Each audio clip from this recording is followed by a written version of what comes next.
Prader-Willi syndrome gets quite a bit of attention these days, not so much because it's a very common disorder, but because it's got a little bit of sensation to it, in as much as the media seems to have a fascination with these kids that have an insatiable appetite. And so if you've watched Dateline NBC or some of these shows that like to do investigative reporting and report on unusual things, this is something that you may have seen. Prader-Willi syndrome really isn't that common. Has an incidence of about 1 in 25,000, which makes it much more rare than a lot of genetic disorders. However, it is noted most specifically by this hyperphagia, this really insatiable appetite. And this tends to be something that's really problematic because these people will eat 3 times more than the average person if left to their own resources. And when you couple that with the fact that with Prader-Willi syndrome, they also have a reduced basal metabolic rate, you have a perfect cocktail for obesity. And as you know, obesity leads to all sorts of complications that can affect your quality of life and your morbidity and mortality and so forth. But really, Prader-Willi syndrome is much more complex than just the appetite and the eating and the obesity. So early on, when you have a baby with Prader-Willi syndrome, it's really difficult to really pick it out because the symptoms, and they are consistent, is this early hypotonia and feeding difficulties. But that's seen in a lot of different things. So you can't really tell right off the bat. Usually it's at about age 1, 2 years old where the appetite really picks up, and then these children will start to gain weight and possibly go into the obese range. But early on, these children can have such difficulty with feeding that they can have failure to thrive and may even require a feeding tube. So you're really going from one end of the extreme to the other. Genetically, this is due to a mutation or a deletion of the SNRPN gene that's inherited from the father. So remember imprinting. So you have the SNRPN gene from your dad, a SNRPN gene from your mom, but you only express the one from your dad. So if the one that came from your dad is mutated or deleted, it doesn't matter that you got a normal one from your mom, you're going to have Prader-Willi syndrome from that.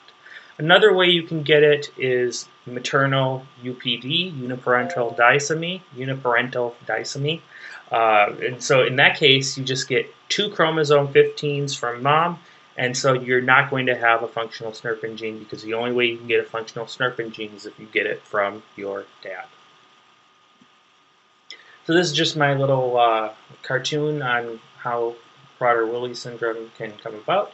You could substitute in mutation with deletion. It doesn't really matter. It's pretty much the same thing. Loss of function of SNRPN from your father is going to result in 50% of cases being Prader-Willi syndrome, the other 50% normal. Now this would be as if it were to be inherited. But in reality, the majority of cases are due to are not inherited from the parent. It's just due to a mutation on the SNRPN gene or a deletion of the SNRPN gene after gametogenesis. So it's not actually something that you get necessarily from your father, but you can. So the genetics behind this, the cause, 70% are a deletion or mutation of the SNRPN, paternal gene. About 25% are due to maternal uniparental disomy, and then the other 5% are due to other things.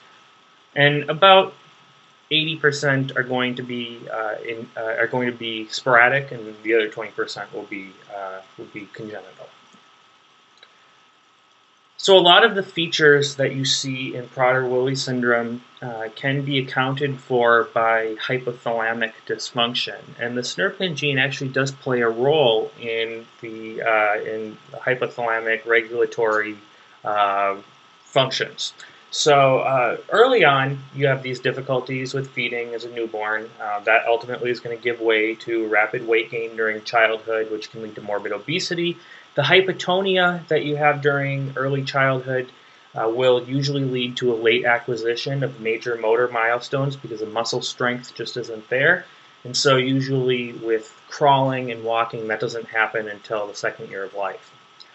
They do have some facial features. They're not particularly unique, not as telling as, let's say, maybe Angelman syndrome, but they do have some things. One of the more prominent things is the narrow bifrontal diameter. So really what you do is if you look at their temples are kind of in closer to the midline than the rest of their head.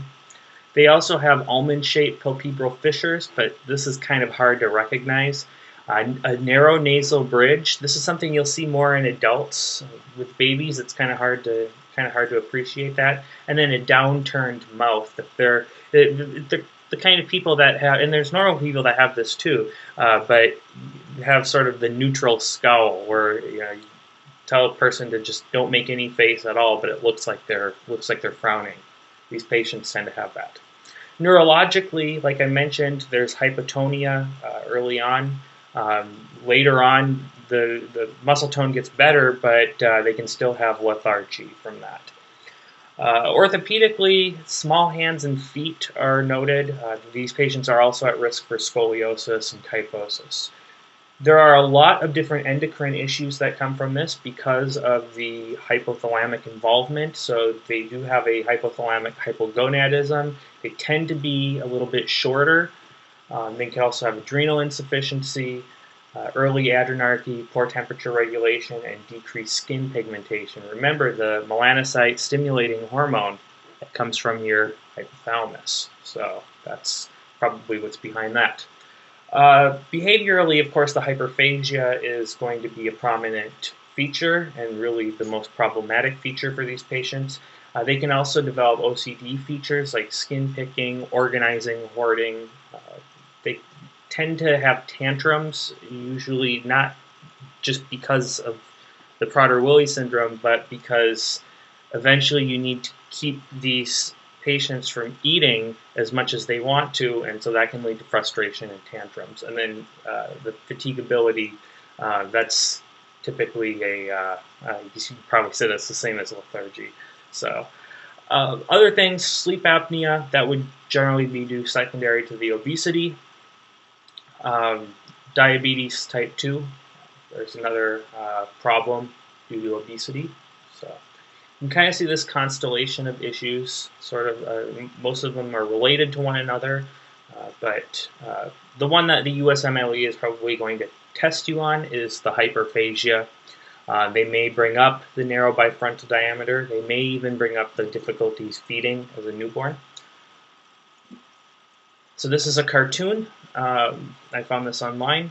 This is just showing some of the features. So you see this sort of neutral scowl. That's the downturned mouth.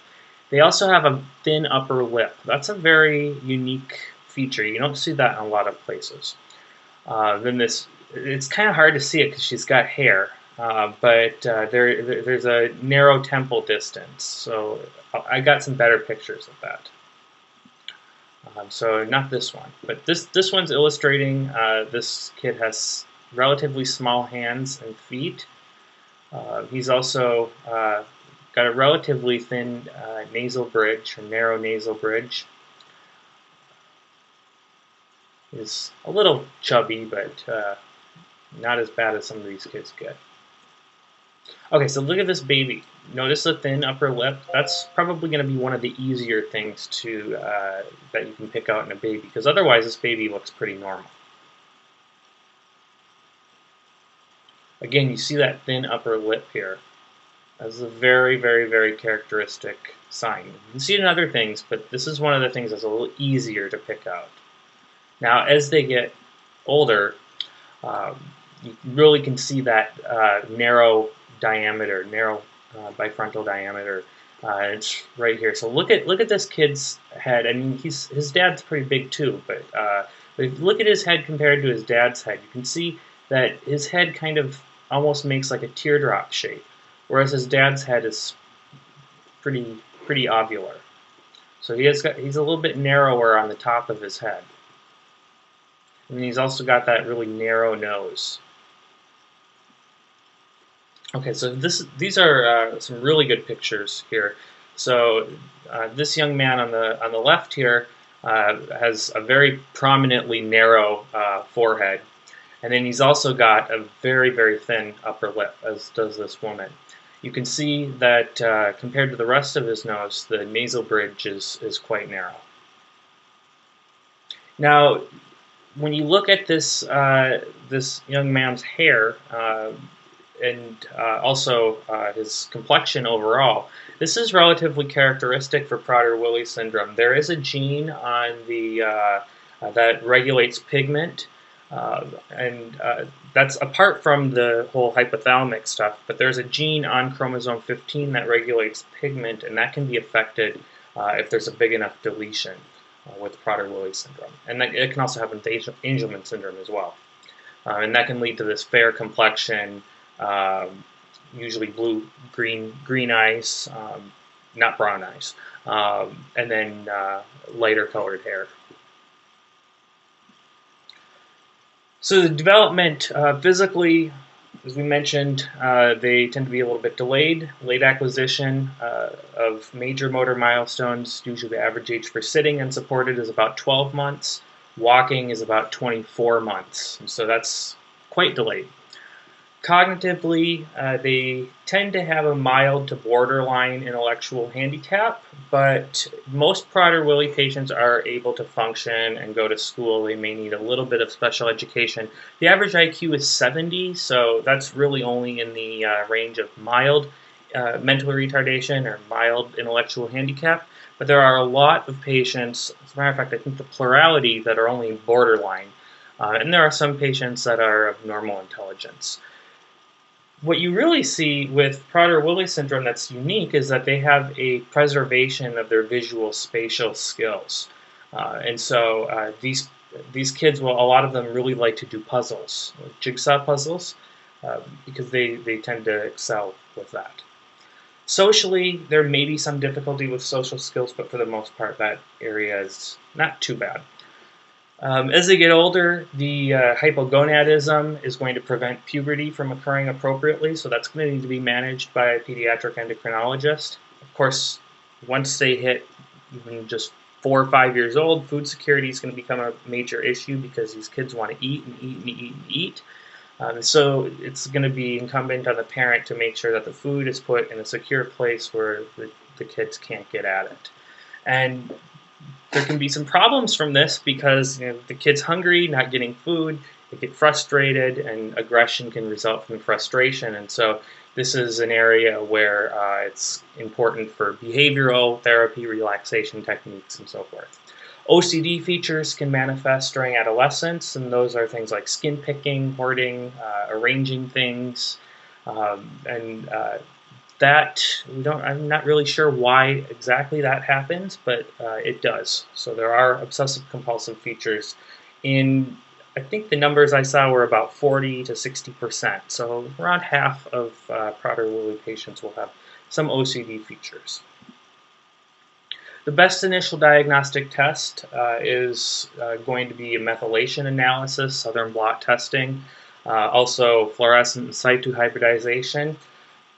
In reality, when you're working in practice, there's actually a single test that you can get through Mayo Medical Research Laboratories that tests for both Prader-Willi syndrome and Angelman syndrome at the same time, and it does your whole analyzing for you, starting from the beginning and doing as much as you need to. So in reality, if you ever come across one of these cases, there's just a single test you'll order. You take blood and the lab does it. But what they generally start with is this methylation analysis. And if that comes back positive, then you have your diagnosis. However, you can also test for the specific mutation as well. So this would be an example. This is a southern blot. So think back to your organic chemistry. This is southern blotting, and what they're looking at is just the genes. So the maternal gene, which would be the UB3, and then also the paternal gene, that's the SNRPN gene. So you can see here With Prader-Willi syndrome, they have a lack of the paternal gene, and with Angelman syndrome, they have a lack of the maternal gene. So that's how it's diagnosed. A normal person would be have both maternal and paternal. So maternal is the UBE3, and paternal is the SNRPN. So you should have both expressed. Okay, this is whether or not they're expressed.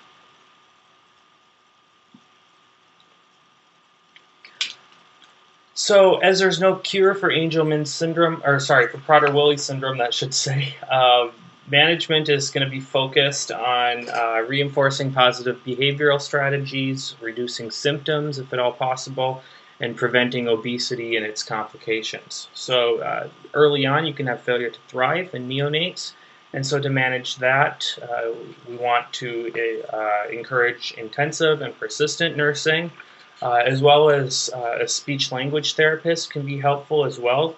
Even though these aren't babies who need to be talking, the speech-language therapists can be useful for helping get the baby to suck properly and to coordinate that. So they are useful for that.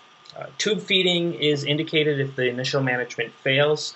Also remember, anytime you have a baby with failure to thrive, they may be dehydrated, and so you might have to address that as well. There's no consensus on when to start tube feed, so I don't expect you'll be asked that on the test. Cryptorchidism is present in about 80% of boys from birth. You're just going to approach this like you would any other boy with cryptorchidism. You don't need to do anything about it. Just reevaluate at 1 year, and if by 1 year of age if the testicle has not descended yet, then you can refer them to a surgeon for orchidopexy. The motor development can be facilitated with physical therapy. Remember, they have the hypotonia. You can help encourage muscular development with physical therapy. Growth hormone therapy has really come to become a cornerstone of Prader-Willi syndrome management. It has a lot of significant benefits, and treatment is started now at about 2 years of age. But there's some evidence that starting even earlier may provide even more benefits. So this should be managed by a pediatric endocrinologist, but I just want you to be aware that growth hormone therapy is FDA approved for Prader-Willi syndrome and is frequently used. Hyperphagia and obesity, obviously there's not a whole lot you can do about this other than to hide the food. So environmental control, these patients also need to be on a calorically restricted diet because of their reduced basal metabolic rate.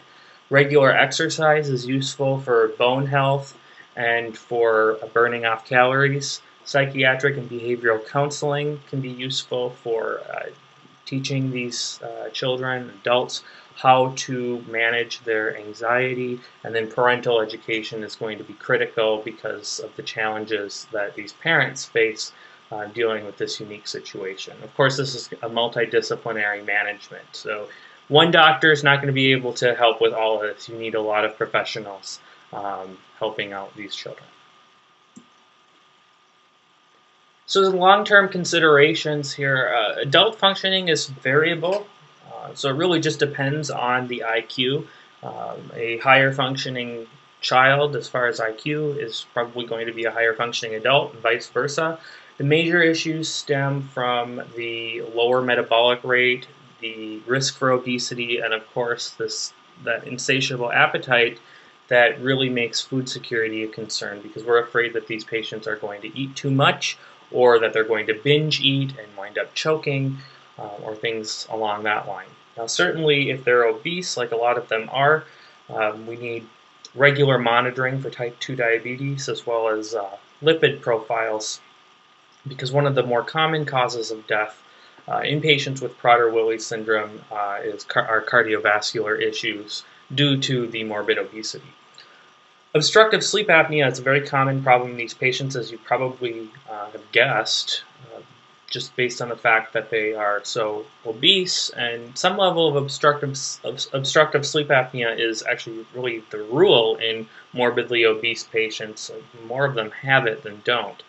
And considering that these patients, these Prader-Willi patients, are already tired a lot of the time, if you have obstructive sleep apnea on top of that and you're not getting good quality sleep, then that's just going to make it worse. And sleep apnea, obstructive sleep apnea, is very easily treated with a BiPAP or a CPAP machine. And so you want to get on top of this as quickly as possible. Caretakers should be trained on the Heimlich maneuver. In case these patients get into the food, a lot of times they're just going to want to scarf it down. So important that the caretakers are aware of that. And then finally, genetic counseling should be offered to patients as they reach adulthood. And of course, it should also be offered to parents when they have a child that's diagnosed with Prader-Willi. So these are, this is an internet website for a set of homes in eastern Wisconsin particularly for Prader-Willi patients. They have supervised living, and it helps with when these children eventually become adults, and they need some level of supervision for the food security issues. But there are homes that are available for these patients, and so you can see she's doing a puzzle or a board game or something, but remember, they really like to do puzzles. So if you have any questions, go ahead and write me a note below. I will see you next time.